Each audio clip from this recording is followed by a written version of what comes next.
Did you know that not all silicones are evil? You've probably heard that you should avoid silicones because they build up on your hair and can cause damage. And this is true, but this is not the case for all silicones. In today's video, I'm going to share with you which silicones you should avoid and which are safe to use to help you style your curly hair so you can have more definition, less frizz, more shine, easier detangling, and more softness. I'm Delilah, and I help people with curly hair like you get better at caring for and styling their hair so you can simplify your routine and wear your curls with confidence. If you're still avoiding silicones but you really miss the benefits like the anti-frizz, smoothing, humidity protection, detangling, and softness, the good news is that you don't need to avoid them anymore. While old school silicones are known to cause problems like buildup, newer water-soluble silicones provide most of the benefits without all of the cons. These silicones will help reduce frizz, help detangle, soften hair, increase shine, all without suffocating your hair like traditional silicones.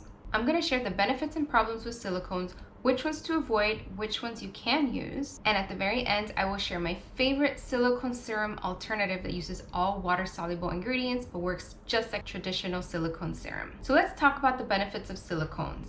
In general, silicones in hair products are used to increase shine, slip, softness, and silky texture, UV protection, heat protection, and humidity resistance. Those are the main benefits of including silicones inside of hair products. This is why you find them in so many products, especially curly hair products, because curly hair struggles with a lot of these things, right? Like frizz, having soft hair, tangling all the time. Like these are all problems that are innate to curly hair. So you will find that a lot of traditional curly hair brands will include silicones in their formulations because it really helps to achieve that silky softness that most people want their hair to feel like, and it protects against the humidity in addition to providing that heat and UV protection.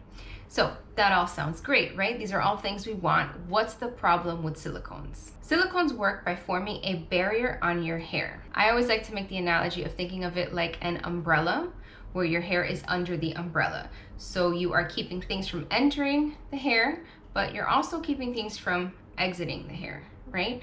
It kind of works both ways. Like things that are on your hair are not gonna get to the other side of the umbrella, and things that are on the other side of the umbrella are not gonna get onto the hair. So it's that barrier that's preventing anything from going in either direction. Now, there are a couple of different types of silicones. We have the traditional silicones that we are warned against, which are occlusive or water insoluble, meaning they do not dissolve in water.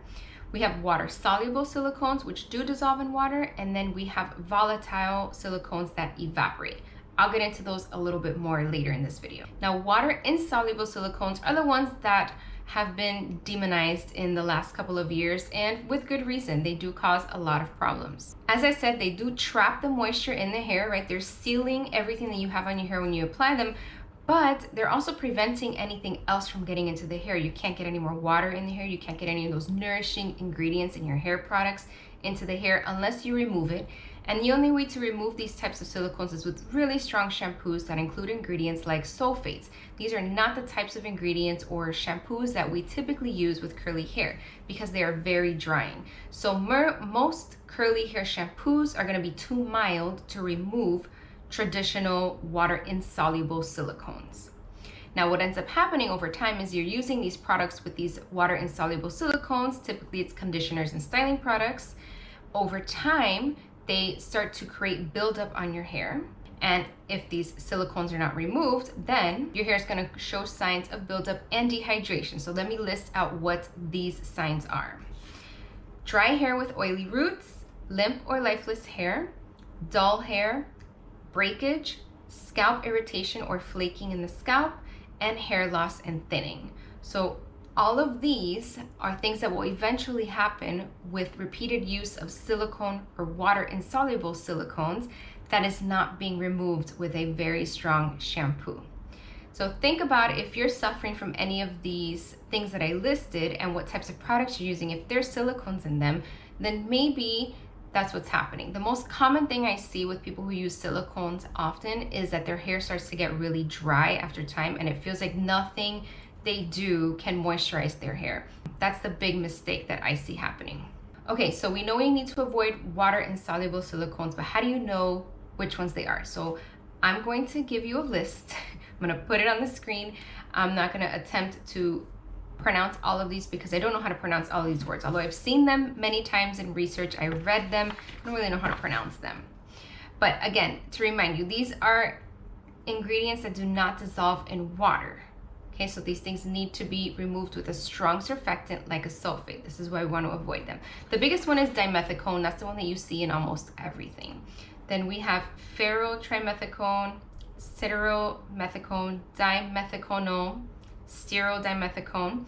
Pretty much any ingredient that ends in cone, C-O-N-E, is going to be a water insoluble silicone. And then we have amodimethicone as well, which is non-soluble if it also doesn't have centrammonium chloride and trideceph 12 in the ingredients list. So some of these will work like they add another ingredient to make it soluble, but for most of these that I listed, that's not the case. You just really want to avoid products that have those ingredients in them.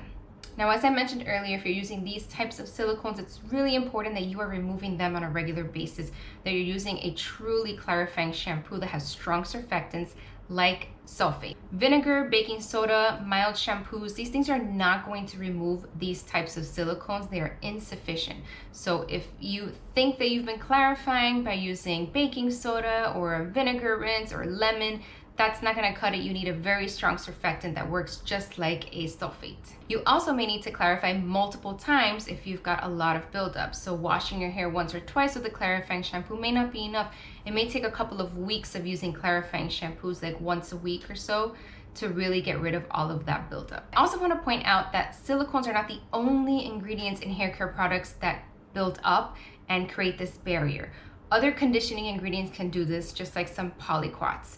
So I can talk about that in another video, but just be aware that silicones are not the only ingredient that work this way. And this is why it's so important to regularly clarify, because a lot of curly hair products have conditioning ingredients, and these ingredients will build up on your hair. Most are not as strong as water insoluble silicone, so they're not as problematic. But it really depends on your hair type, and so I really cannot stress enough how important it is to clarify regularly with a strong shampoo. So water insoluble silicones are the ones that we can use. These are silicones that will dissolve in water with mild shampoos. They typically are formulated in a way that they emulsify when the water touches them, so it kind of like activates this emulsification and they rinse away. Some of them need a little more, like a little bit of mild surfactant, so like a co-wash or a mild low poo shampoo will remove them. But for the most part, as long as you are using a cleanser on your scalp, these silicones that I'm about to list are safe to use. These are even crazier names: dimethicone copolyol, lauromethicone copolyol, any silicone that has PEG as a prefix. So sometimes it's at the beginning, sometimes it's like in the middle. There's like 3 words. PEG is it's a shortened version of a longer word that means that they've made it so that it's water soluble. Then we have polysilicon 29, stearoxydimethicone, silenitriol, and silicone quaternium E. Now we also have silicone alternatives that work just like water soluble silicones, and these include cocoa capryl, capryloyl glycerin, and hydrogenated ethyl hexylolivate.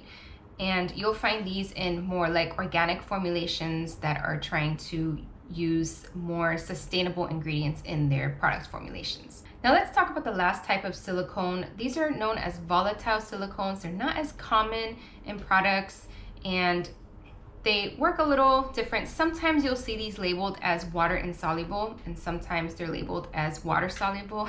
It was kind of confusing when I was doing my research, but I figured out what was happening with them.